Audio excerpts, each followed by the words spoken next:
Hello, welcome to today's session on clearing the pathway for personal revelation. I'm Trisha Farrell, and let's go ahead and get started. I created this session to help those who feel or have felt blocked from receiving personal revelation. There are many times I've been listening to someone tell me about how they just never get personal revelation. They pray and they receive nothing. While it's hard to diagnose every single person's issues in one group session, I have created the session with several symbolic images that can help your subconscious mind begin to unlock the places where it feels stuck and accessing heaven's help for your life. Being able to clear this pathway can bring so much light and goodness and discernment into your life. I recommend doing this session at least once a month until you feel a big enough shift in your relationship with God and yourself that you can be more self-sufficient in the areas of personal revelation. Is there such a thing as too much revelation? This slide is a little bit on discernment and personal revelation. You might have heard people tell stories of being personally guided by God in every single thing they do. Some people have more of a codependent relationship with God because they have an insecure attachment style that they have never healed and they have projected onto God. And I was once in this place, so that's why I can speak about this. I've had those kinds of experiences, and I've definitely heard of other people who have had those experiences too. It's all part of learning to discern. There are certain signposts to look for when discerning yours or anyone else's experiences with personal revelation. If the person claims personal revelation on a topic where an authority or expert has already established truth in some kind of a system, that's like through revelation, I would personally hesitate before accepting their revelation. It might be something that is totally false, and it might be something that's just true for them, depending on what it is. But that is one place where I see deception come in. If a person claims a higher level of spirituality because they get immediate revelation constantly and on everything, and with that, if it's, that's one thing. And then if it's also another thing is if it's also the expectation is there that you should too, that's where I would hesitate, take some deep breaths and get grounded, because there's something a little bit off with that. If there's this expectation, like everyone should have the same experience with the personal revelation, that's just not very grounded approach. It doesn't allow for people to have their own experiences and their own relationship with God. So another signpost to look for is to be in tune with your own heart and your desires. Do you have a sincere and humble heart? That's something that requires some self-reflection. Are you trying to hide from a personal subconscious trauma? That requires some digging. One thing that often happens is that people will use personal revelation to hide from their trauma. And usually people aren't aware when they're doing this. And, in some cases, their path will lead them, it will lead them eventually, right? But other people might be confused in the process. Anyways, I experienced that as well. So that's how I know what I'm talking about. One thing that often happens is, I already got that part. So basically your subconscious mind will get creative and it will make up a story to create a specific feeling or belief system that helps you feel safe, or create a specific emotional emotion that you feel like you have to have. This is one way our subconscious mind. Oh, actually, I didn't read that full sentence. Basically, your subconscious mind can get creative and make up a story when you aren't willing to see yourself clearly and own the truth. This is one way our subconscious mind tries to protect us, but ends up keeping us from the truth. A final thing to say is, does this person claim to be your expert, or do they suggest you pray about it yourself? These are just a few things to use for personal discernment. There's situations where another person can claim to know what's right for you, but you don't feel like that's right for you. And so it's possible that you're right, and it's possible that they're right, but it's also possible that you don't have a holding space for what they can see. And it's also possible they don't have a holding space for what you can see. And that you're just not in a place to receive what they say. And, maybe later you will come to agree with them, and maybe you never will. And maybe it's just you need to be on a specific path to learn what you need to learn in life. So there's a lot of different possibilities here. And so you can, these are just some guideposts to help you, some ideas for you to look at and just consider for your own life, and take what is helpful for you. And if something's not, then just leave it for someone else to pick up. All right, what is the healthy level of expectation with personal revelation? Because everyone is unique, we will each have a unique way of receiving personal revelation. We each will all have a unique journey to unlocking personal revelation. For some, it could take years of trial and error before they see any changes. Some might notice changes right away. Some people might be naturals. You might feel like jealous of some people who just seem like they have a knack for personal revelation. But I think when we truly love ourselves with that, when we truly love ourselves, we can love our own journey and really appreciate just the unique person we are, or each of us is, and trust that our journey is right for us.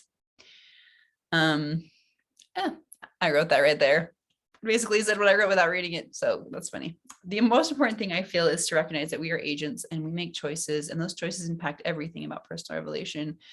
This means both choices we make here and now, and the choices we made before we came here. That's part of my belief system. We made choices before this life that impact what we're experiencing now.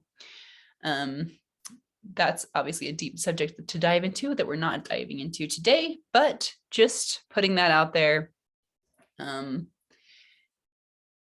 Yeah, let's keep going. Others' choices impact us as well in ways that we don't always understand at first. You might have a family member who really struggles to believe in God or in heavenly communication. You might have an ancestor who is traumatized by the results of personal revelation, or by someone who claimed to have personal revelation. And maybe they chose to be afraid of all personal revelation. Maybe they have hardened their heart against personal revelation, and maybe you picked up on some of those belief systems. Because of their choices, you might have a specific frame of reference that you come from, or you might be afraid, or you might have made a vow. I have that in quotations because that is something that it basically, making a vow is like a very strong belief system that can be, positive or negative. To never give personal revelation a chance. So some people, they get really into their belief system, and it's like they have a personal vow with themselves, like, I will never believe in whatever it is, right? Like, I will never believe in personal revelation again. I will never believe in whatever. And so that is something to look at. Personal revelation isn't exactly bulletproof or foolproof.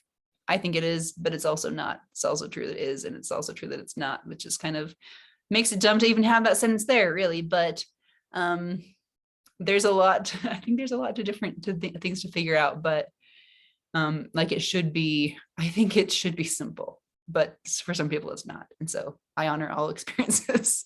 That, like, I validate your experience. That it's what is meant for you. It is meant to guide us, but shouldn't be used in place of clear, rational thinking on a regular basis. Also, it is important to recognize that most people will make mistakes with personal revelation, but it doesn't mean that if that happens, that all personal revelation is evil. So that's another belief system, that if we make a mistake with personal revelation, that maybe you have a block to trust. I've experienced that, like where we're just like, I don't know if I can trust any personal revelation because I was told this would happen and it didn't happen the way I thought, or something. And that's just because agency. Sometimes things don't go the way you think, but all the times they do. So you have to rebuild your trust. Okay.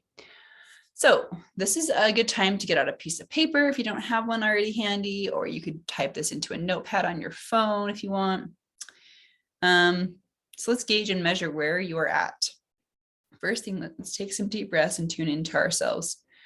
You're going to ask yourself here how you'd rate yourself on a scale of 1 to 10 with personal revelation. And I'm feeling like I need to do this myself. So I'm going to grab a pen and paper. Actually, I'm just going to put it on my phone. Okay, pen and paper. Okay. So you're going to ask yourself how you'd rate yourself on a scale of 1 to 10 with personal revelation. You can rate yourself on comfort with receiving, comfort with asking, how much do you feel like you receive? 10 out of 10 would be like you feel satisfied how much you receive, and 1 out of 10 would be like you feel like you really don't get any and you would like a lot more. You could even kind of use a gauge as like, how open do I feel, or how blocked do I feel? So make sure you're clear about like which rating, which number goes with like what you're rating. So I'm going to write clear receiving on a scale of 1 to 10. Actually, I feel like that's pretty high for me. Trust. I'm going to rate my trust. Maybe like 7 to 8. That one kind of waxes and wanes for me. Secondly, let's try to gauge how in tune you feel you are. So 10 out of 10 would be like you feel confident in praying for answers and receiving those answers. And so like 1 out of 10 would be like, I don't even want to touch that. Like I have no confidence. Third, let's measure your confidence in receiving and taking action on personal revelation. Choose a number between 1 and 10. You can make this as simple or as complex as you want it. If you're a simple person, make it simple. If you want to be like, okay, all these categories, do it that way, because this is for you. This is just a suggestion for you how to kind of figure out where you're at right now and where you are later on after this course, after you apply these things. Okay. I just want to say that these numbers probably change a lot through the course of life. So maybe last year your numbers might be different than now, higher or lower than now. That's totally fine. We're always going through stuff, and that stuff can really challenge our relationship with God and with trust and with personal revelation. Yeah. So a year or two ago, my numbers have been totally different. Some of them would be the same, but I think my numbers have gone up and down. I'm just going to put an overall number. I'll give myself 9. Okay. Let's go to the next slide now. Okay, we're going to have you close your eyes and imagine chaos at home. Okay, see a parent at home. Maybe you see a dad, maybe you see a mom, but it's just like one parent. So close your eyes, take some deep breaths. You're going to imagine this scene. There's a baby crying. The basement is flooding.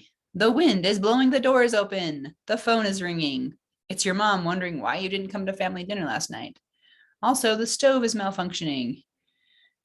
I was seeing kind of like turning off and on at the wrong times.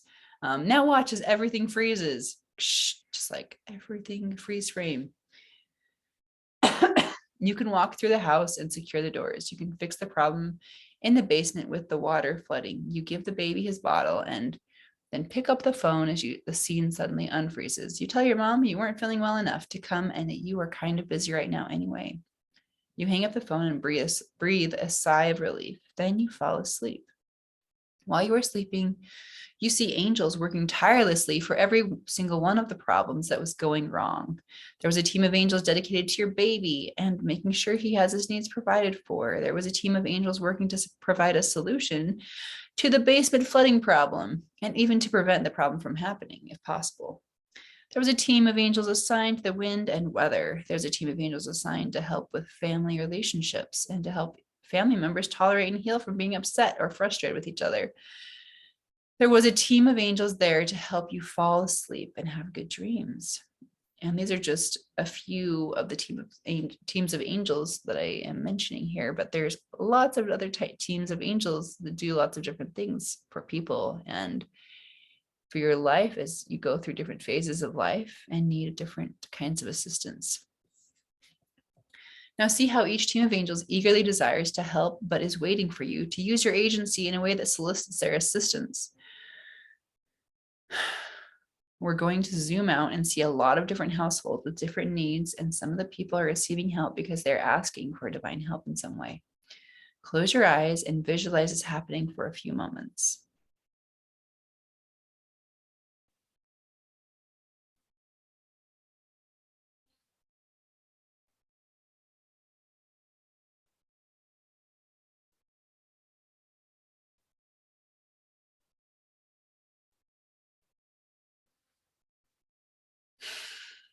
Some of the people are receiving help for other reasons, such as acting on a spiritual prompting, or they earn the blessing of divine guidance for a kind act of charity, maybe. You can imagine different scenarios and be prayerful in your vision here. Open your heart to see what God would have you see. This is an opportunity to write down any thoughts or impressions that come to you. So I'll give you a few moments here to visualize this.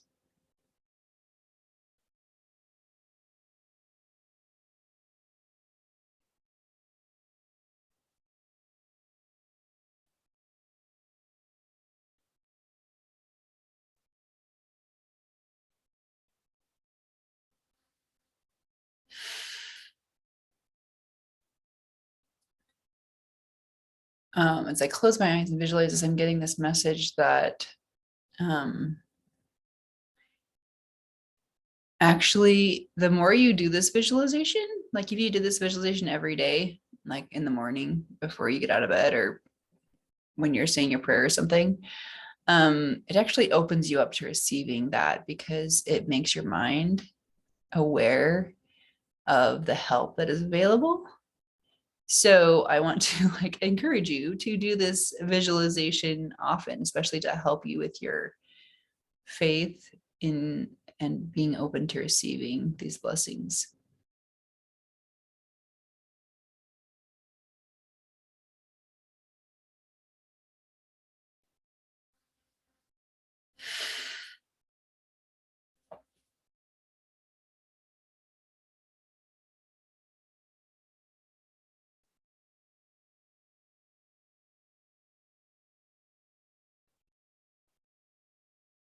I'm hearing receive the blessings that await, as in like that's what this visualization is called, to receive the blessings that await.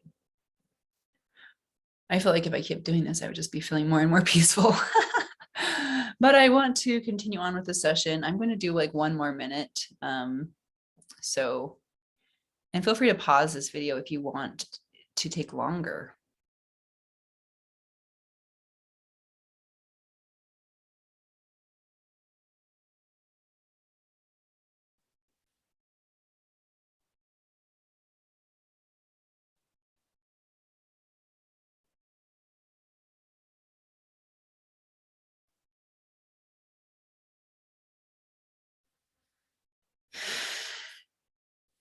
Okay, wow, that was really good. All right, let's go on. Okay, we're going on to another symbolic image. This is a symbolic image of brick walls. So imagine some walls, they are made of brick. And these are brick walls around your capacity for this help and personal revelation. Take a moment to visualize yours.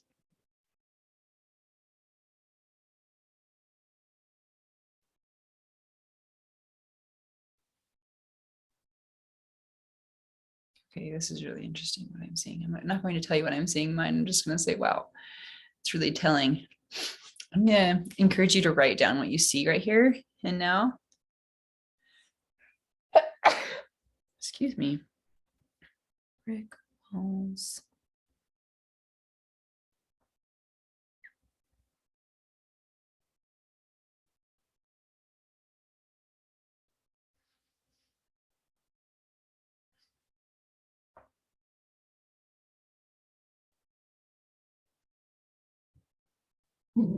Okay.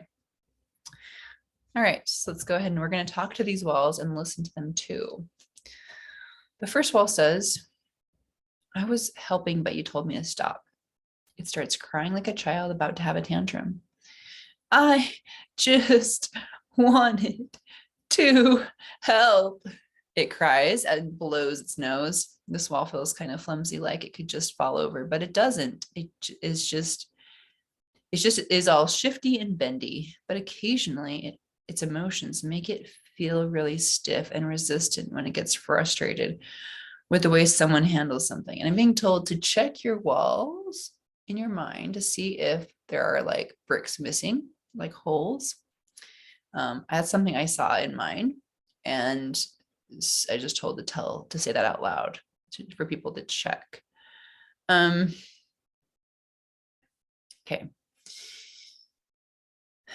Occasionally, its emotions make it feel really stiff and resistant when it gets frustrated with the way someone handles something. At its core, it is here because it didn't get the credit it deserved. I'm just going to tap for a moment. There's a acupressure point right here. We're going to tap on. And I'm going to say I didn't get the credit I deserved.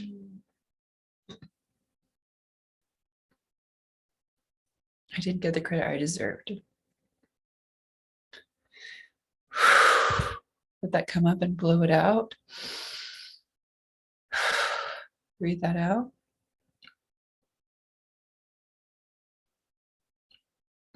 Okay.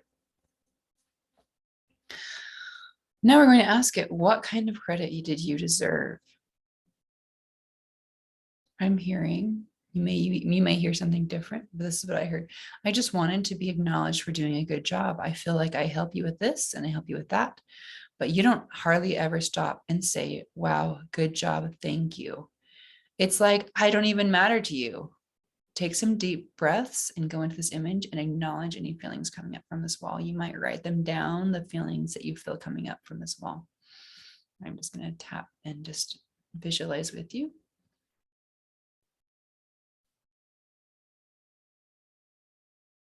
I'm going to write down what I'm feeling.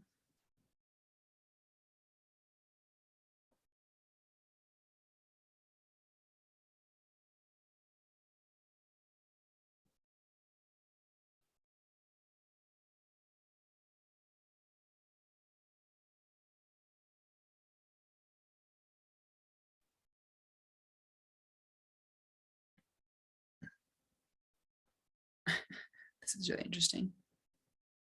Okay. Tap and allow those emotions come up. And I actually feel like I need to say this out loud. One of the emotions that came up, I heard coming up was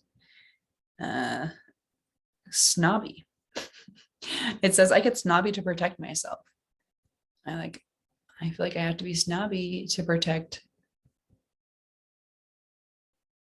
myself here. I'm seeing that wall, part of the wall, just like flip around, like switching, and it's like I can be authentic instead. I can be in my heart, and like that's a better protection to know, to like kind of have my own back. That feeling, like if I have my own back, I believe in myself. I don't need to get snobby to anybody, even if I'm just snobby on the inside or whatever. And then there's another one coming up, inadequate. I'm gonna allow that to come up.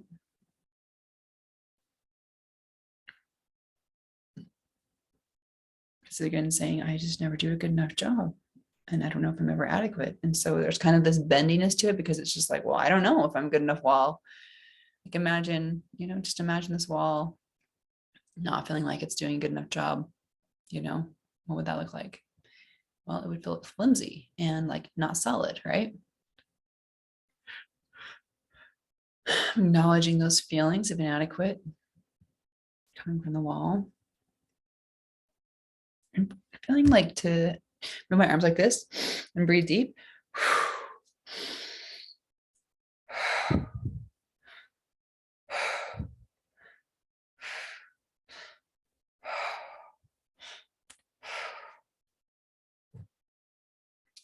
We're tapping in the words, you're doing a good enough job. I'm just seeing like visualize tapping on the wall and saying you're doing a good enough job. Tapping on that wall, you're doing a good enough job. You're doing a good enough job. Just need to tap here. You're doing a good enough job. So I'm starting to feel that crying and that wishy-washy feeling kind of just like washing away from the wall.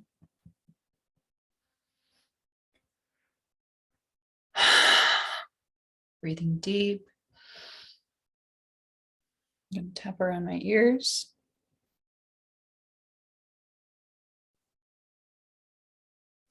Interesting. I'm seeing another totally different image coming up into my mind. So, okay, we need to work on this. So this is for everyone. This isn't just me. I'm helping doing group session for whoever watches this. So it's kind of like there's like a Harry Potter scene that I'm trying to remember what movie this is in and what's actually happening, but that I see this image in, but it's basically like a guy's face. I think it's like maybe the first one where the Voldemort is like stuck living in somebody's body and he is like, it's like his face is pushing through this weird material. I don't know, like, and I just hear him going, ah! And like he's just trying to get through, trying to, it's kind of hard to see what the image is trying to do. I'm just going to tap in and be with it for a minute. He said, it says worthless. Like I see that like worthless right in the heart area and like even kind of up into the higher heart, almost to the throat, like a little bit getting into the throat area. Not being seen, worthless, like I don't deserve to be seen. Like almost this subconscious feeling, not like on the front, but in the back of it, that's like, I just don't even deserve to live. I don't think I even deserve to live. And it's just like, live not in a sense of like just breathe and do life, but live as in like to assert myself and really go get what I want. I don't deserve to live. I don't deserve to live, like really be me, love life and do what I want. It just feels like this ghost energy that just I feel it, seeing it raising up. I can get what I want. I can do what I want. I can have what I want. I can be peaceful and have what I want. I can do what I want. I'm able to give myself what I want in life.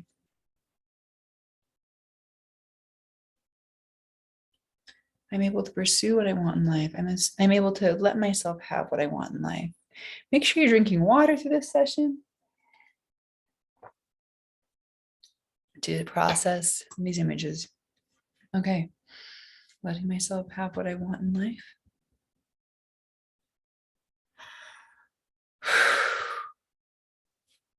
Okay. All right. Shaking that off. Okay. I think we can go back to the slide now. We're going to go back to the slide. I'm getting a yes, but I'm also feeling like a sense of hesitancy. So what is the hesitancy about? I see like a little child, like a little girl. And it's like, it's kind of energy of like one of those more emotionally sensitive children that's just kind of like pulling on mommy's skirt and like just see like tears coming down her face. And she's like, Mommy, I want a cookie. And I see the mom like on the phone, and it's like an old school phone, like where there's a cord coming out of the phone. And the cord's like wrapped around the mom, and she's kind of just like playing with it and talking and kind of ignoring her child. So what does the child have to say here? I'm feeling ignored. Okay, so we're going to tap up this image out of the wall, feeling ignored. And I see this is like projected onto God. Like I'm feeling ignored by God. Have you felt that way? Like this brick wall is like, I feel so ignored by God that it's like, I don't even know if I should even believe in him because I just feel ignored. It kind of reminds me of like, well, actually, I won't say that. Okay. Yeah, just reminds me of other people I've heard of that felt ignored by God. And so they kind of put up a wall and they were like, I don't believe in personal revelation. You can think of any examples that come to your mind, if anything does. Okay. Feeling ignored by God. I'm seeing the little girl take a deep breath and just like shake it off and you realize like my mom is on the phone right now. And, I will just sit at the table and wait for her to answer me. Okay. So just imagine that little girl in your mind. She stops tugging at her mom's skirt. She stops bugging her. And she just thinks, she uses kind of her higher mind and she thinks, I will just sit down and wait for my mom to come get me a cookie. And like, maybe my mom will be pleased that I was patient and will be willing to give me one or maybe two cookies. I see the little girl like smiling, like 2 cookies, like, oh, yay. Okay. You can tap and breathe that in anywhere that you like. A good place is right on your eyebrows. Okay.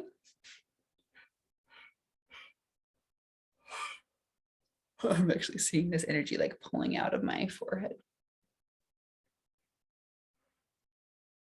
Let's say major block. I see it like a rod coming out. Ooh.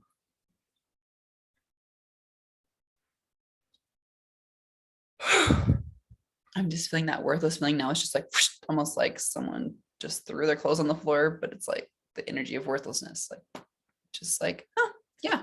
I just see like a puddle. It's like it's just washing away, and just like the sun's coming out as if it was just raining. Now the sun's coming out, drying up the rain, and it's like that energy of like, I can wait for my mom to get off the phone and give me the cookie, whatever, right? Okay, tap that in, breathe that in. Good job, everybody. We're going to move on now. Okay, we're going to move on to this part of the image now. This image isn't just about acknowledging personal revelation, but is also about not acknowledging the good works that you are doing, and specifically that you feel divinely led to do. And I'm just going to say the stuff I was talking about, I just kind of came up and I worked through it. We were working through that. Wasn't part of the planned session. So sometimes there's, I have this structure for a session, and sometimes more stuff comes through when we're actually doing the sessions. So that is what that was. So we're going to take out our tapping fingers, and you're going to say these phrases 3 times each for this wall, for that wall inside you. I sometimes do pretty good things. It can be safe, easy, fun to acknowledge the good things I do to make life better or more interesting. I don't have to move on so quickly after accomplishing something. I can take the time to rest and enjoy the fruits of my labors after I have completed a project. We're going to say that one again. I don't have to move on so quickly after accomplishing something. Actually, I feel like I need to tap on my back, which is not usually where I tap. I can take the time to rest and enjoy the fruits of my labors after I've completed a project. I'm gonna like actually pat myself on the back right now. It's kind of funny. I can take the time to rest and enjoy the fruits of my labors after I've completed a project. So again, give yourself a pat in the back and think of some of the things you've completed. Even if you just vacuumed your floor or made your kids dinner or finished a project at your job or something, pat yourself on the back. I can acknowledge what I've done. I can take the time to acknowledge the good I've done. So I'm seeing back in the image of the wall, and remember how we talked about certain bricks were missing. I'm kind of seeing that as like putting bricks back in and being like, see, I'm giving myself permission to have that secure wall because I acknowledge all the good I did do, not in any kind of prideful way, but just acknowledging to myself, like, enjoying the fruits of my labors. Oh, like today, I read my child some books. Like, yes, like I read my child some books. I worked on my relationship with that child, and that child felt, got to feel that good connection feeling, and that feeling of belonging and being taken care of. Or maybe it's like I practiced my piano playing or some talent I have, playing the violin or whatever. I practiced that today, and I developed my brain by practicing that. And yay, like, look what I did, like I'm creating this session. Yes, I finished this session today. Like, good job. What have you done? I changed my oil today. What did you do? Say what you did and pat yourself on the back. Give yourself that feeling of acknowledging your labors. And you can pause here and do that as long as you would like to do at this time. And another thought that's coming is write a to-do list. Instead of a to-do list, you write a to-do list. Actually, you can do both. You have your to-do list, and then you can have your to-do list. It's like all the things you did get done that day or that week.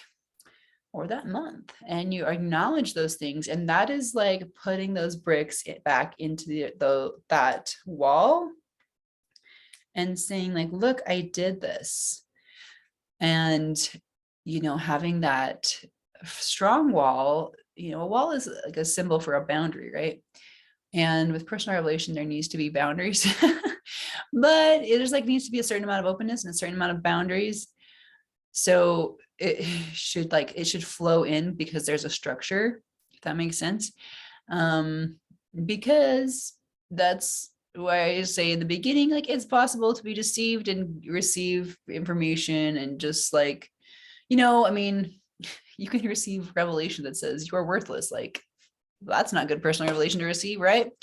And if you have these holes, right, in these holes in the wall where you didn't acknowledge like the things that you are doing, then that kind of revelation comes in and it's like it finds a place to exist in you, and then you carry that energy around and you act from that place of feeling worthless on some level. But if you're acknowledging to yourself, not like to make somebody else believe in you at all, but just to be like, you know what, like I got dressed today. Good job. Like I painted a picture today. I talked to a friend today. I was there for somebody today. And you really like just allow yourself to see that, feel that, and know that. That helps create that structure of like, I am a capable person. And now the divine revelation can just flow right to the spaces it should. And it's going to like the healthy walls are going to keep out the things that shouldn't be getting in. Wow. Sometimes I amaze myself with the things that come. I mean, I didn't think of that really. It just kind of, I don't know. It was part me, part personal revelation, inspiration, I guess. Okay. It was a cooperative effort. There we go. Okay. Now imagine the walls again, and this time they are feeling acknowledged and all the good that they can do. They have a healthy sense of self and they stand up straight. They feel confident.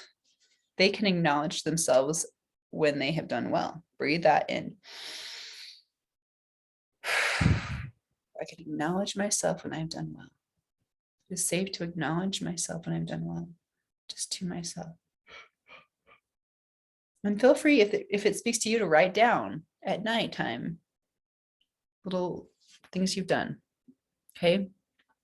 Or just throughout the day if you can take the time to see that. Okay, image number 3. It's another kind of wall. It's the strong, silent wall. Next comes another wall. This wall is like the strong, silent type. You can sense it has a strong opinion.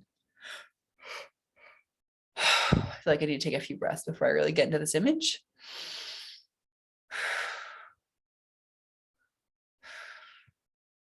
Okay, you can sense it has a strong opinion, but instead of telling you about the opinion, it just scuffs its feet and quietly exhales in an inwardly frustrated kind of way, like, it glares at you when you aren't looking directly at it. And when you look directly at it, it just rolls its eyes and glances elsewhere. The wall kind of reminds me of Grumpy, like the dwarf from Snow White. He seems to hold it together well enough, but you can tell he's always kind of mad. Like you don't know why, but you're always on his bad side and you have no idea how you got there. There is this feeling coming up now, being choked. I actually saw that like right before I even said this. It was like, ah. It's actually kind of confusing. It feels like water is involved, almost like drowning, but also like being choked. There's a big block in the solar plexus. Actually, I feel like I need to tune into this for a second. I'm actually seeing an image of like being punched in the throat. This feeling of like worthlessness. And then I'm seeing kind of Grumpy folding his arms, how he does. And he's like, oh, smug or whatever. He kind of folds his arms like this and kind of crosses his legs and is just like rolling his eyes and just like, see if I help you. I'm seeing this image like as a projection onto God. Okay. So like a person's perception of like, God's not willing to help me. He is this image. Like he is this strong, silent, grumpy being. And there's this inner feeling of worthlessness. And from the back, there's a feeling of like caving in. And just like I have to cave into the pressures of life because God is a strong, silent being who is just glaring at me when I'm not looking. Like he's just looking at me, judging me. And like that's the perception. um, I'm hearing self-defense.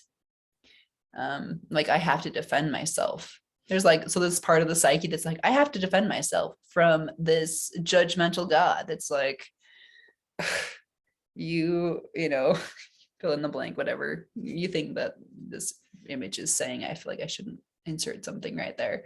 But just this silent, judgmental, like he doesn't talk to me because he's just secretly judging me.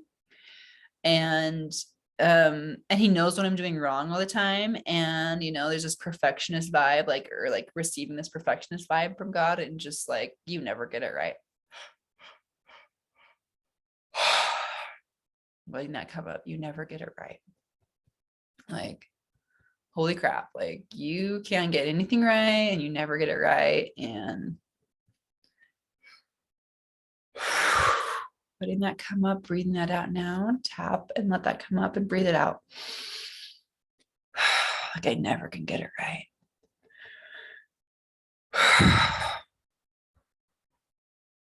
Shaking it out. I'm seeing an image of a punching bag.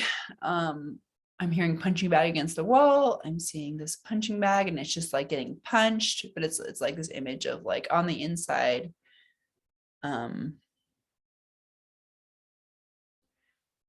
I feel like God is just waiting to punch me to teach me some kind of a lesson because of all the things I'm doing wrong. And that's just this kind of perception of I'm imperfect and God is perfect. So therefore he's a perfectionist. Therefore he's constantly judging me and life is going to punch me, or maybe I need to punch myself, but it's mostly like life is going to punch me.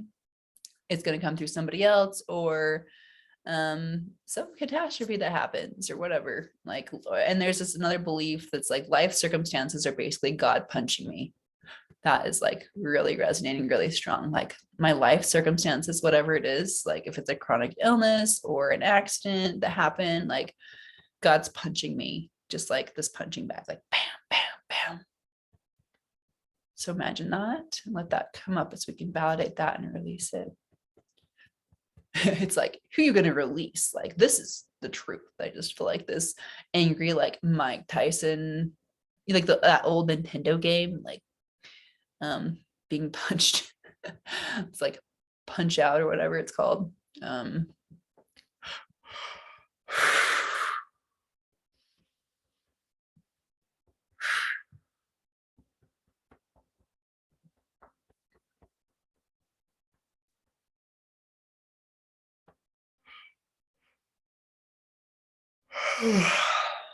Shaking that out.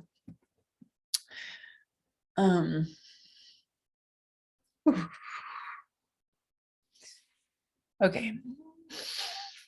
Okay, I feel like we can move on to where we were left off. Okay, so we were at, okay, it feels like water is involved, almost like drowning, but also like being choked. Okay, the choking feeling is cleared now. There's a big block in the solar plexus. It feels like a punch straight to the solar plexus. Okay, so that's still there. So in the solar plexus, it's like a punch straight to the solar plexus. And if there's a protective shield there, I don't want anyone else close to me, is what the shield says. We're going to stop and tune into that. It's made out, so the shield is made out of fear. I see somebody kind of hiding away and almost like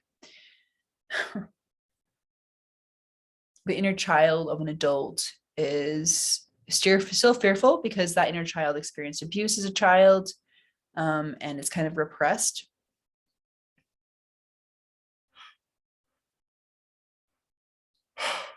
There's like an anger, but it's like unacknowledged anger. And it's like, I'm too afraid to acknowledge my anger because then I'll be like my parent who hurt me, who beat me or shamed me or belittled me or whatever.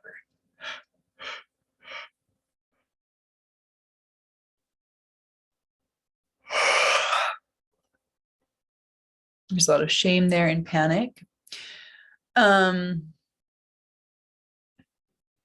I'm just going to watch this happen, process this for a moment. It says, why do I have to be abused?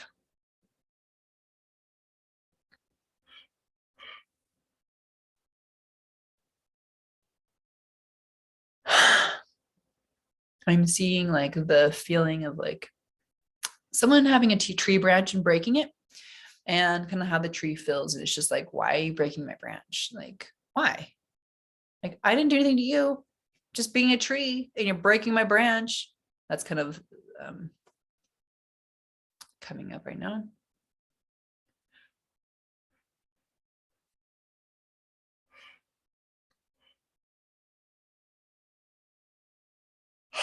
Seeing the inner child crying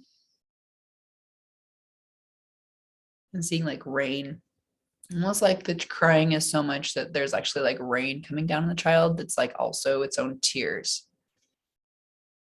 And it's just, I see it at the foot of a tree. It's angry and hurt and confused.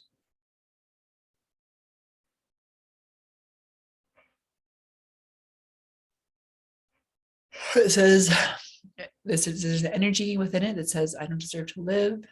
I see it's like a little black energy inside. It's again, that same energy of like, I don't deserve to live life I want to live. And I'm kind of seeing that tree. So I saw this child sitting under a tree, seeing the dark energy being absorbed into the tree. Like the tree is like, I will recycle this for you. I can do that. I can turn your dark stuff into something beautiful, because that's what this tree is able to do, because it being a tree, it turns things into, it can turn dark stuff into more higher healing vibratory stuff. Okay. Kind of like the image of like how manure can be used to fertilize crops. Nobody likes the idea of eating manure, but if you fertilize crops with it, then you can eat the food that is grown from that, and cattle can as well.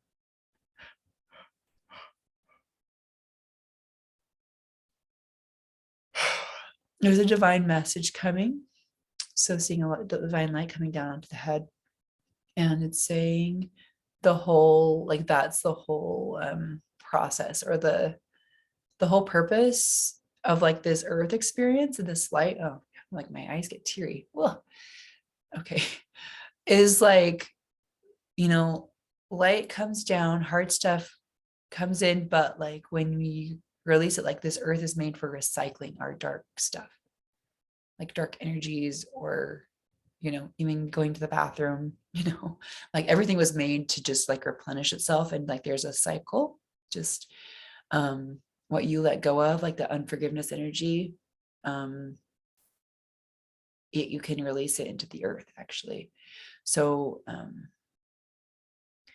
and they're saying that's why it's so powerful to be grounded into the earth, because it can help you release your trauma. Okay. So that's interesting. Reminds me of somebody who said that they would go into the forest to release their trauma, and they would like cry and scream, and it like helped them. So that's an idea. If it resonates for you, I don't know, it just came into my mind, but not necessarily part of the session there.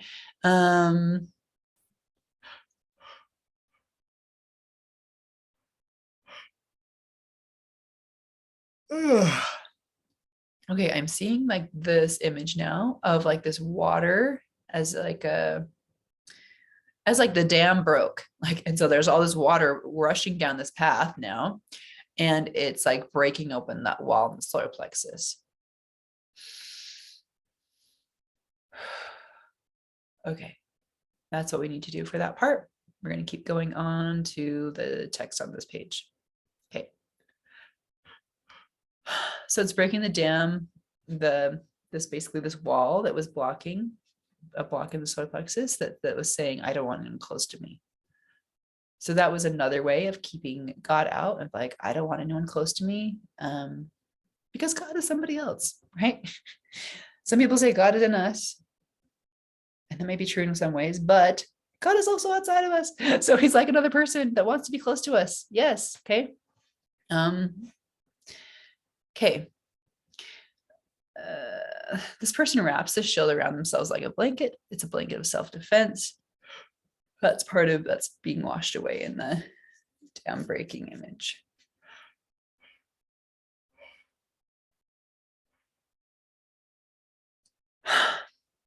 I almost see the blanket looking like a porcupine. Okay. Whew, this is another part that's coming up. Okay.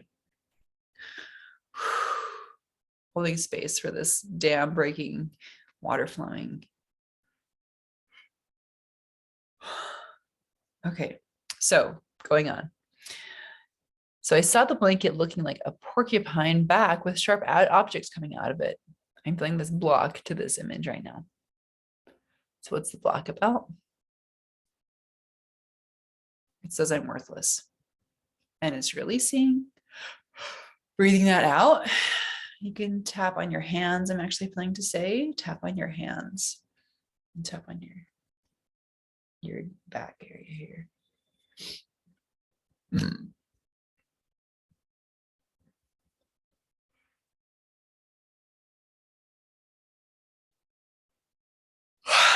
Okay. Whoa.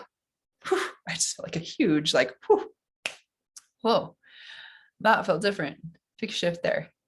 There's just this feeling there of no one gets close to me or they die. And there's truly this life or death feeling emanating from this blanket of self-defense. Okay.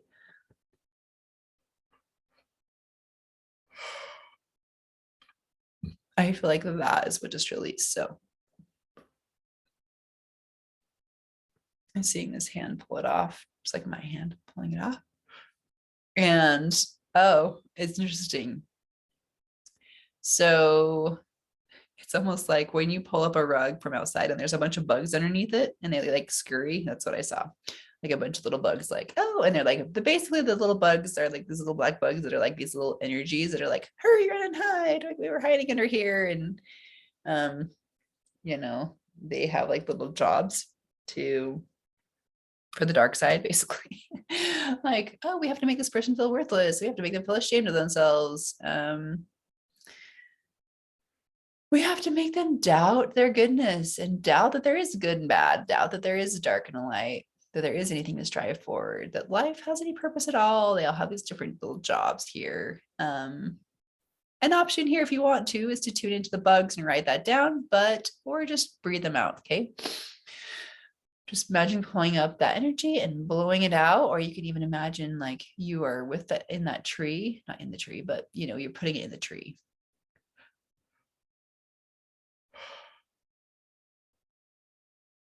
Or you could imagine Christ here.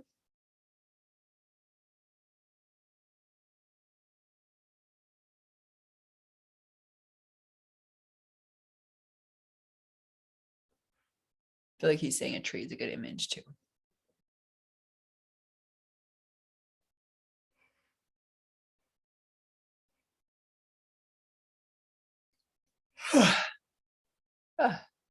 Okay.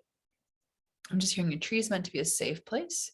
Like sitting under a tree can help you feel safe and help heal inner child energies. I remember I used to have a tree I would sit under when I was a little child, and it was I just had a connection to that tree. And I missed that tree. First, I totally missed that tree. Okay, are we ready to move on yet? It just needs to move a little bit more. All right, just tapping all over my face. Just move that energy out here.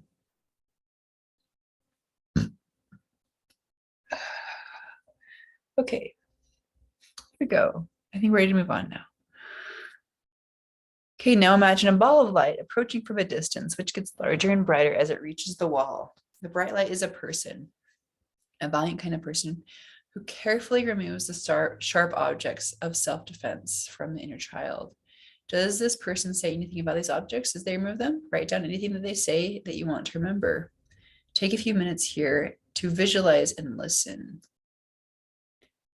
This is for people who still feel like they have those dark objects of self-defense, okay? I don't feel like I need to do that, but I will allow just a short moment for anybody who needs to visualize that now. But we need to go through this block now. There's a block coming up. It says, I don't want to do this. It hurts. You can imagine like a child getting a sliver and they don't want to go get the help. They need to get the sliver out because it can hurt a lot to get that pulled out. It can hurt sometimes to have like that alcohol wiped onto a wound. This is part of the image too.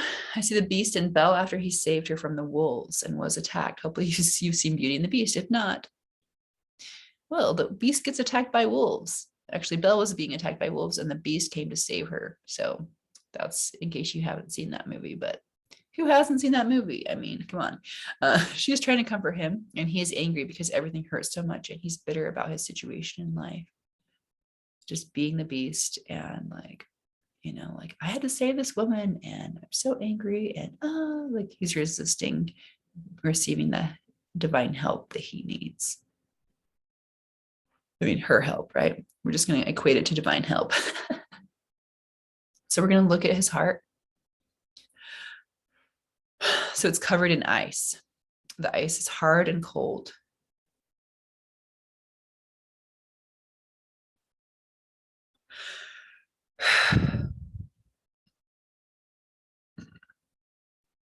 Okay, I now see a sheet of ice slide off the wall or off the beast's heart.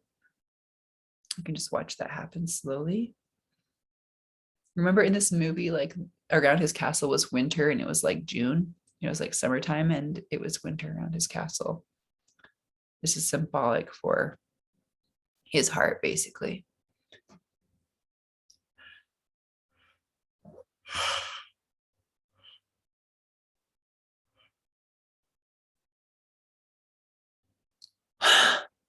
Ugh.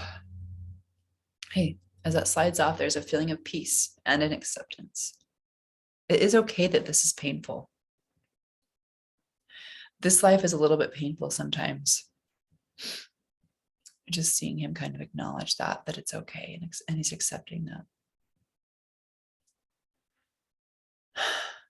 I don't have to pretend that I'm not hurting and always be strong. Totally a masculine wound here. I don't have to pretend that I'm not hurting and always be strong. Say that as many times as you need to personally. I don't have to pretend that I'm not hurting and always be strong.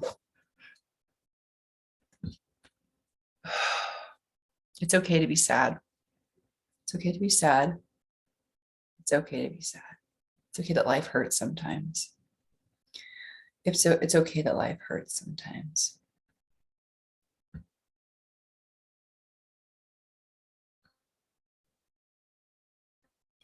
It could be okay that life hurts sometimes. We all get knocked up sometimes. My situation in life could be okay.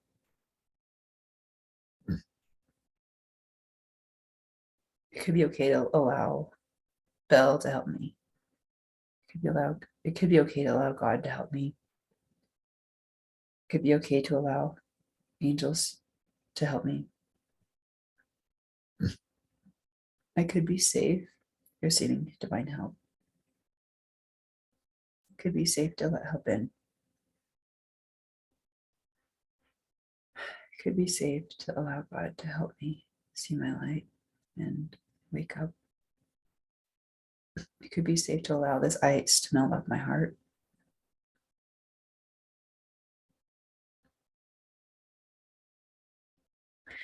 It could be safe to let divine help in. It could be safe to let divine help in.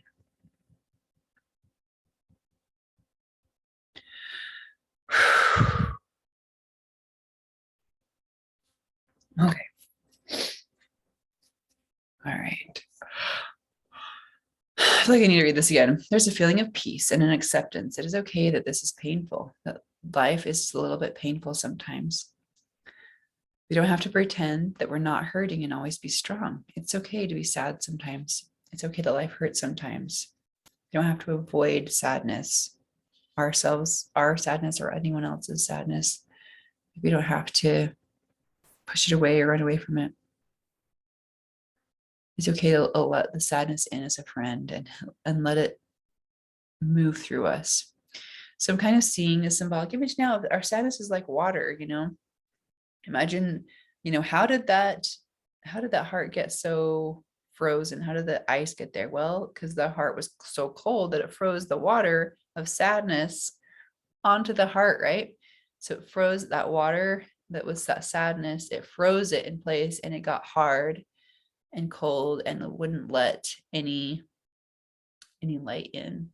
It wouldn't let any hope in, any peace in, any help, any divine aid in, and just got like frozen. And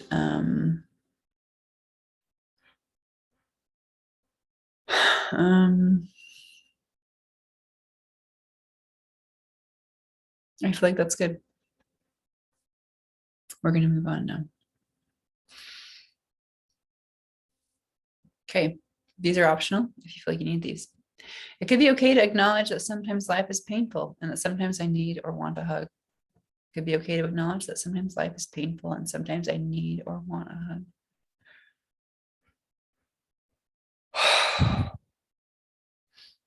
It's okay to be a man and have feelings. It's okay to be a man and have feelings. It's okay for a man to have feelings. It's okay to be a man and have feelings, and to even let those feelings come up. It's okay for a man to let his feelings come up. It's okay for a man to experience hurt and be sad and let those feelings come up and let them process all the way out and acknowledge those feelings, and even acknowledge those feelings with God. There's a lot of times when I pray and I am just letting my feelings come up and talking to God about how I feel. And, there's not a lot of mentally directed effort. It's just like allowing feelings to come up. And those are really healing prayers because I feel like God wants to connect with all of us, and wants to help us through to process those hard feelings out, and to be with us in all of our different emotional feelings. And I feel like even when we're angry with God, or have feelings that we typically are ashamed of, I feel like God already knows it's there and we need to acknowledge it. When we acknowledge it to him, then we can let it go and then it can be gone. Okay. It could be safe to feel my feelings. It could be safe to feel my feelings. It could be safe to feel my feelings. I'm feeling like I need to stomp my feet, just like moving my feet. I could still be lovable, respectful, and admirable even when I feel my feelings.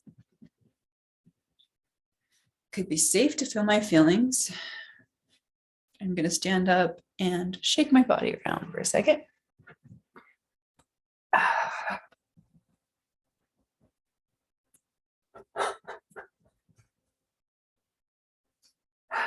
I'm feeling like you need to do this too. If you're watching this, stand up and shake your body around, even like jumping on a little trampoline if you have one. Like this energy is really like stuck in deep and it really needs to like be like roused out. Could be safe to feel my feelings. There could be truth to be found when I let myself feel my feelings. There could be truth to be found when I let myself feel my feelings. I am loved when I feel my feelings. Seeing this divine feminine energy coming in, like Heavenly Mother energy coming in. And just like, oh, you're so loved, child.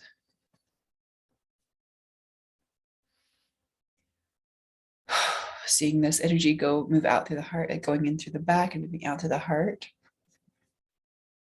It can be safe to open our hearts. Can be safe to open our hearts. It can be safe to open our hearts to the truth.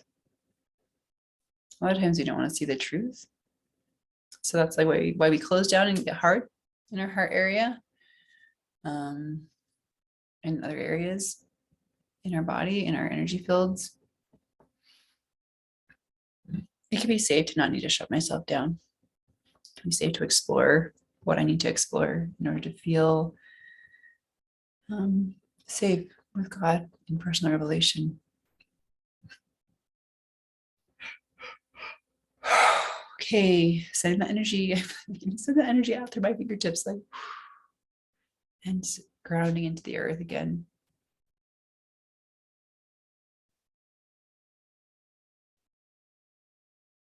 The removing of the thorns or spiky objects from this person is a long, painful process, but ultimately needs to be done in order to achieve healing.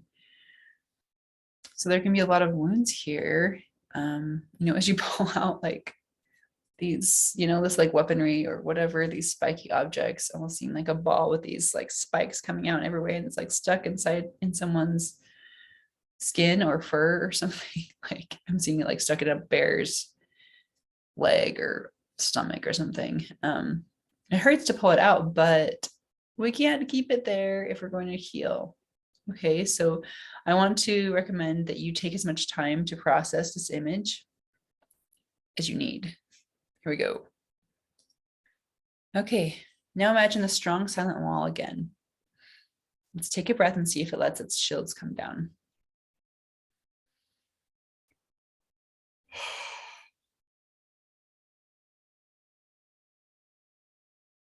I'm seeing it letting go of some emotions still. There was horror, panic, fear.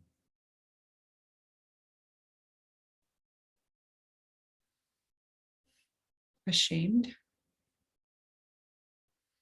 Okay, you can let that go. Taking deep breaths, let that go.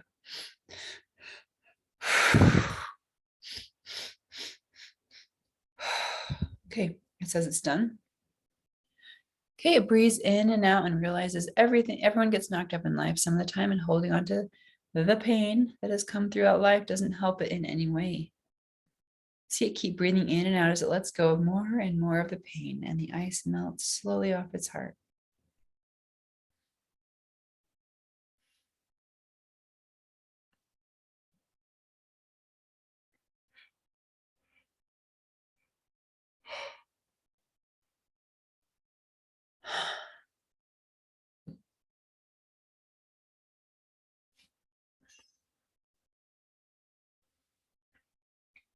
Breathe and tap that in and allow this process as long as you need before you move on. See, you can do this with your hands if you want, just to open, close them, like flick it out.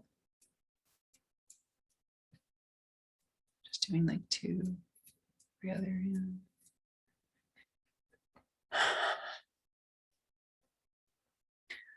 I just want to say, actually, I feel like I don't need to say that, so never mind. Here we go. Okay, take a deep breath and get ready to process this next image. We get a drink of water, wiggle and shake.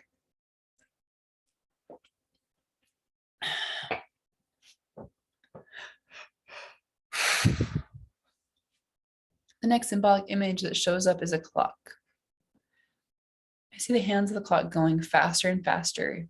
It is showing me different ways that time is measured under different layers of awareness. You can see like some of the hands going around slowly, some of them go fast. In some of the layers of awareness, the clock is moving very slowly, and in others it goes more quickly. The message here is that God is outside of any one layer of awareness because he comprehends it all. So we need to tap that in. God is outside of any one layer of awareness because he comprehends it all. So as we think about our days and our months and our years, and just like minutes and seconds and milliseconds, those are ways we measure time, and God comprehends all of it, like our whole life, and unlike lifetimes. God comprehends all the lives and lifetimes, many lifetimes, down to the millisecond.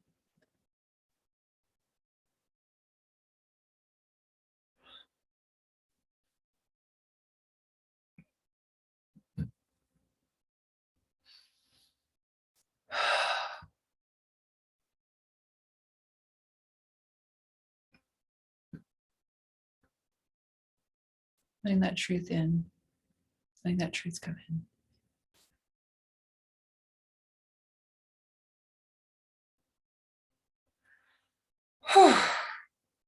And my energy field says, it says like, so I don't need to be so stressed out. Like God comprehends it all. I don't have to worry about every little detail. That's interesting. I didn't expect that was coming up in this image. Okay. So yeah, I'm gonna hold more space for that energy to move now. That image of the clock and God's awareness, God's comprehension of everything.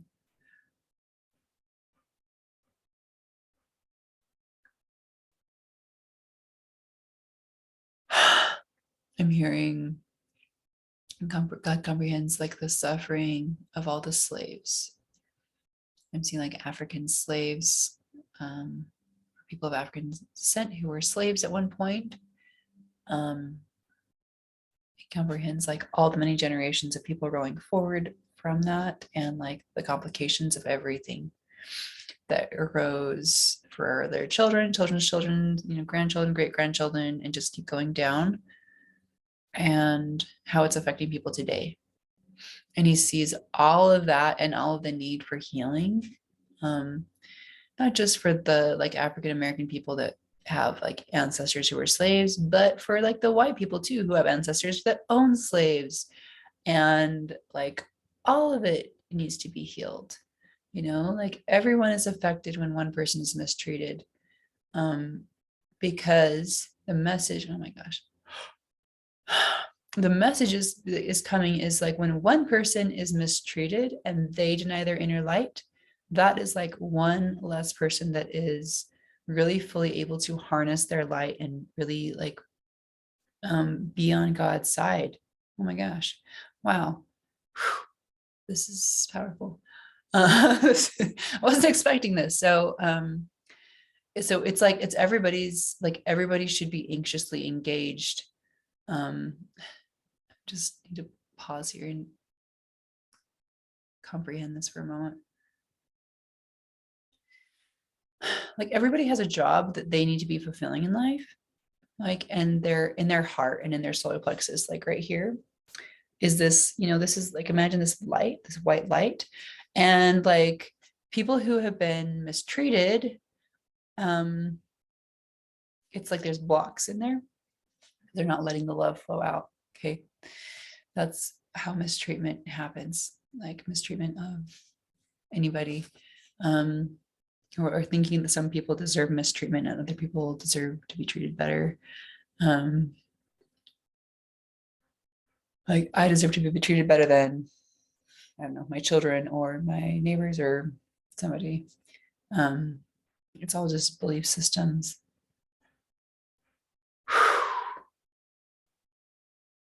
And it's like, yep, that's the message. Wow. Okay, everybody needs to heal wherever, whatever you're at, like however much success or money or wealth or whatever, like just because of like the many lifetimes of struggle and abuse and neglect and thinking that we're better, somebody's better than another person, and hard-heartedness, like there's just so much stuff to heal. And it's like, no, there's nobody that's like exempt from this, from the needing to heal. I mean, I guess I can say in broad general terms, I haven't met every single person out there, but yeah, like we all need to heal, and now is the time to heal. And like the more you can let God in, let God prevail in your life, let the light come into you and move through you, and heal you, and release those beliefs. I'm seeing them like these bricks that are just like keeping you blocked in your mind, where you can break those open and like let the light move through. The better you can be for everybody, because one person's actions affect everybody. And yeah, so I feel like I need to say right now. Okay, ready to move on now? So here's what I wrote. I'm pretty sure I like said something better just now than what I actually written here, but I will read this. We sometimes get stuck in one layer of this awareness. We can have very short-term lens on our life, on our existence. We forget how very long we have existed, and we don't see the progress that we make in every life lesson that we have. We forget to trust in the wisdom of God, the architect of our life experiences here. I need to tap on that. We need to tap on that. Take out your tapping fingers. We forget to trust the wisdom of God, the architect of our life experiences here. I'm seeing like this rolled up dough kind of image. It's like stretching it out, like, and like those rolls you buy in those cans that you pop it open and it like pops open and then you unroll it. It's kind of like that. So I'm seeing like all of these layers of like trauma and like hard-heartedness and like unwillingness to hear and submit, from like ages past, from our ancestors. It's like they're rolled out, and it's like he's saying no, not quite. So let me just back up for a second. He's saying they're your own. I'm seeing like fingerprints on the little like dough once it's rolled out. He's saying the impact you make going forward and backward. So as we heal, we make an impact going forward and backwards. And he's like saying that's what this image, this heal image is. It's like my imprint matters. And when I let my light shine, it gives everyone else a chance to let their light shine. And like, we want that. We need that. We need everyone's light to shine. So it's saying like, go and do some good today, because like your brothers and your sisters need you. Like the dark side, Satan's side, however you want to refer to that opposition, the darkness, they want everybody to be like closed and hard and fearful. That is like what that energy is. So not reaching out, not being open, not being soft, being solo,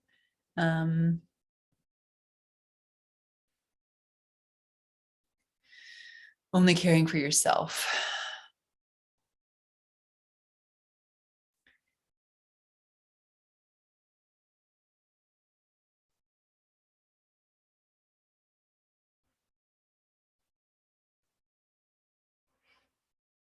Tapping that in, grounding that in.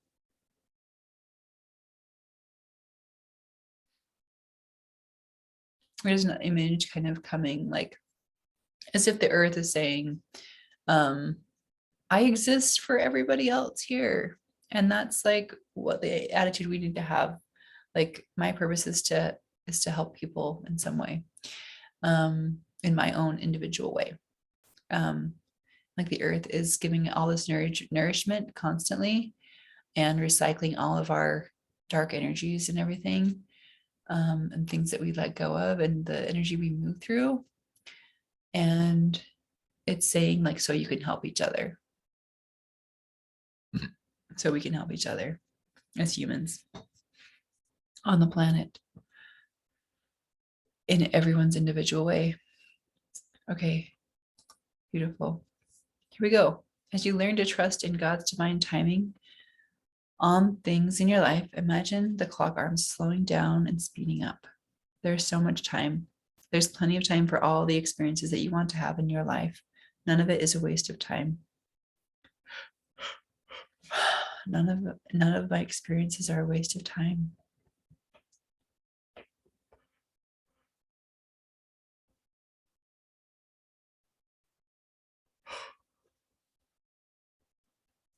None of my experiences are a waste of time.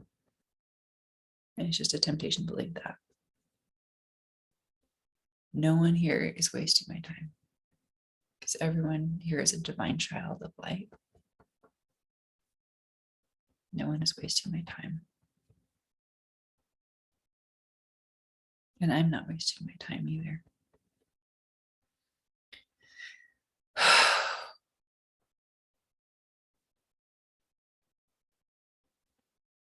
And there's another message that says there are different ways to use time to create different things and have different like results in life. And so, yeah, you can align with those activities. But like this whole concept is to release the stress and burden and worry about like, I'm wasting my life away, I'm wasting my time.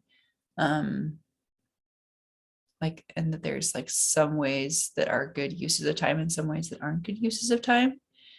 So differentiate in that in your mind that there's a couple different concepts here. And when we say nothing is a waste of time, that applies to, you know, one of those concepts and not the other. Okay.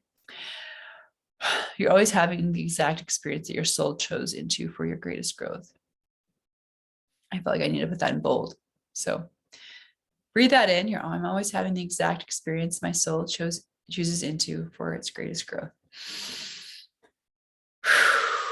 Okay, I believe this is the end. No, it's not. Oh my gosh, I can't believe there's another image. I'm like, this should be over. I think that this is the last image. Yeah. Okay, wow. This is like a really long session. Image number 5 is a rock in the throat. Okay, so imagine there's a rock in the throat and it's clearing resistance to being open to God's will. I'm seeing a rock stuck in the throat. The rock says, I need to stay here because if I don't stay here and make life hard for this person, then I will make them responsible for a whole lot of things that they aren't really ready to be responsible for yet. I'm feeling that like in my stomach area. Like I'm feeling like energy like move down there, like, oh, this is where it is. Not like the rock is in my stomach, but the whole energetic concept here. Okay. I will make them responsible for a whole lot of things that they aren't really ready to be responsible for yet.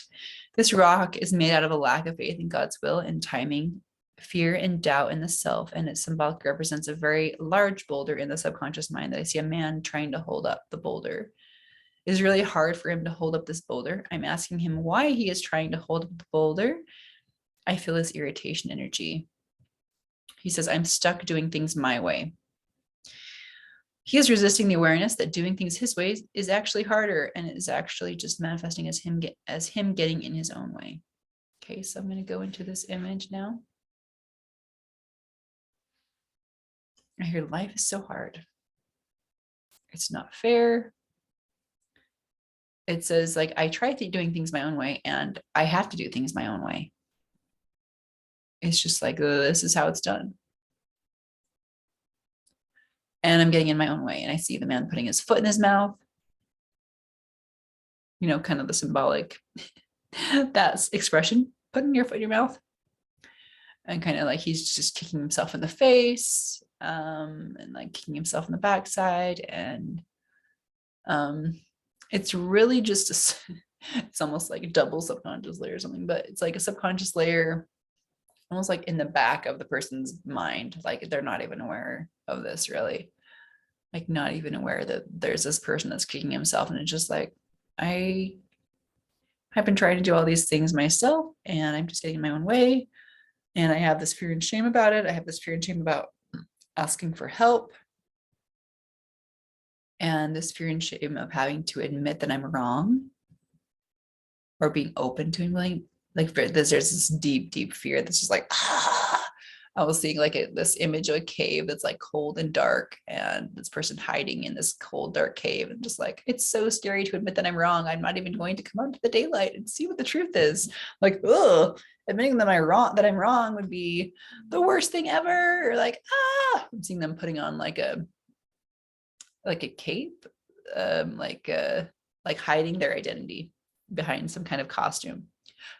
We're going on to the next page. Okay. All right. So imagine the boulder again. He's trying like that image of the boulder.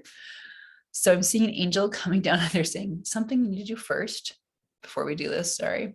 We need to whisper some things to the man. So going back to the image of the man with a cape and he has like a mask on and he's like hiding his identity. We're whispering some things into his ear. You're not worthless. Everybody makes mistakes. It's like beautiful to see what your mistakes are.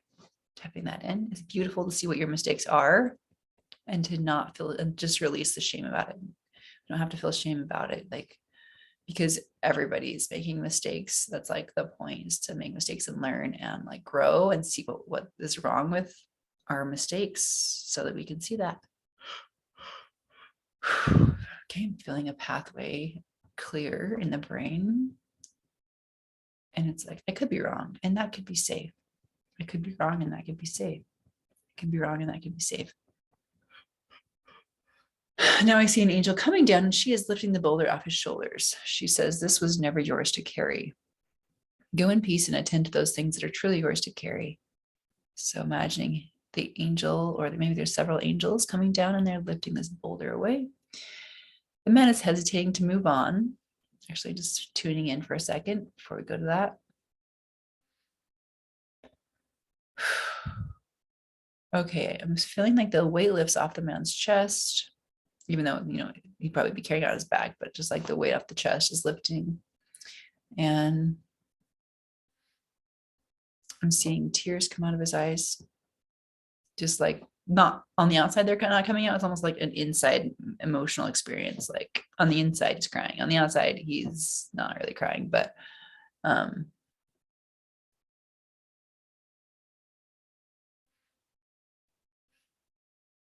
seeing him release this I am worthless energy.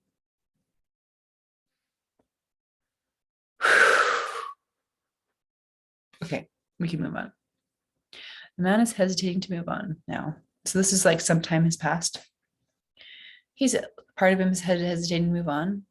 Parts of him are confused about letting go of the boulder that they were so invested in so long, and ultimately he deserves. Actually, I'm going to say it's almost like this kind of when you're letting go of an addiction, and not just some kind of material addiction like alcohol or smoking or porn or something, but like an addiction to a belief system, and specifically like believing I have to carry this and I'm worthless and nothing's ever going to work out. Oh, this is like such a big session. Wow. Okay.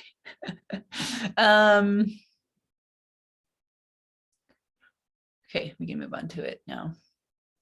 Ultimately, he determines that the angel is right. He must have been the wrong one trying to lift that boulder. Like, it wasn't his job.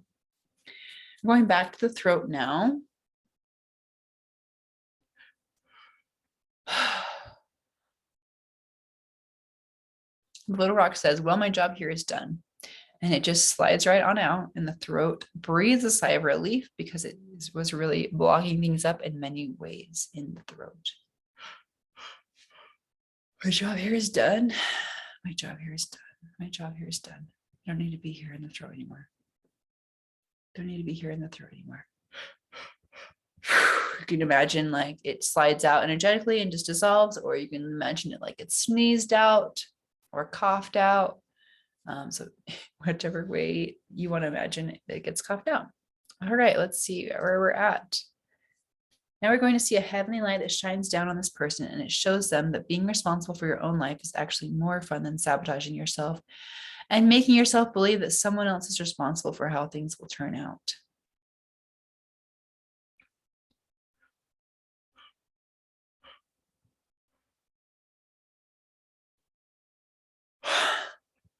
It could be fun to be responsible for my own life. I don't have to sabotage myself and how things turn out. I feel like I need to stand up and tap. So I'm going to stand up. I've been sitting here for a while, so stand up if you need to. It's actually more fun when you take responsibility for your own life. I'm going to recommend like standing up and moving around, because that's what we need to do. Just like swinging my arms around. It's more fun to take responsibility for my own life. I don't have to sabotage that. Okay. Shaking that all up, letting that out. Okay. See a light shining into the throat now with instructions on how to heal from the pattern of deflecting responsibility for one's own life and making believe that someone outside of me is responsible for fixing my problems, or for how things turned out, or to believe in me when I can't, or to find my soul purpose, etc. There's also a message here. Even though other people can help you with these things, it is in your power to find the solution and choose into it that helps you propel forward. So like saying like, oh, it's my job to figure out my soul purpose. Maybe I should go get help. Let's go to the next image. So sometimes that involves hiring someone, a mentor, a coach, a healer, someone to help you, maybe a counselor.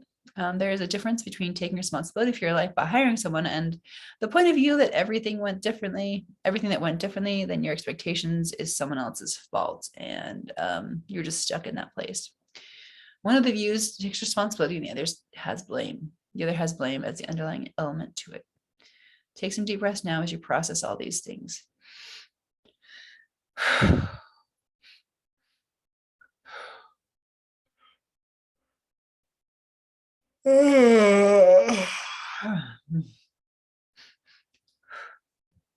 when you are ready, close your eyes.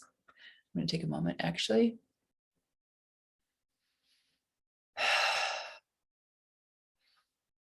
Move a lot of energy. So take a moment. And when you're ready, we'll do some grounding.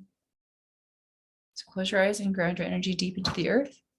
See it reaching out like tree roots, receiving support and strength from being grounded to the earth, and helping your energy shift into a higher and better vibration and healing. May you easily receive the restorative light and love that you need to heal in this pathway now and always.